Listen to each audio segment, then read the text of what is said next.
Parliamo di arte d'estate, tra pittura, letteratura e design sono tante le proposte a Cagliari.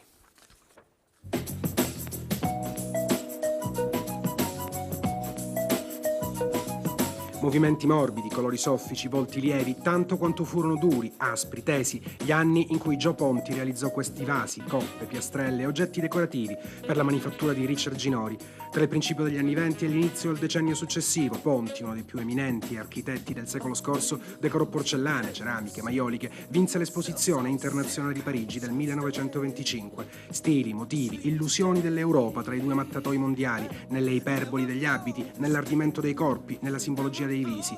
80 pezzi in esposizione al Teatro Civico di Castello, una delle mostre allestite a Cagliari per l'estate.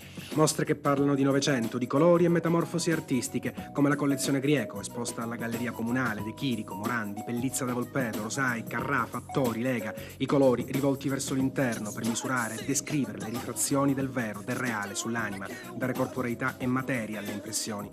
Alex Ma, Le memorie di un canoista, di Carlo Nieddu Arrica, La sera del diavolo, Le coste di Cagliari, riapprese in oli su tela.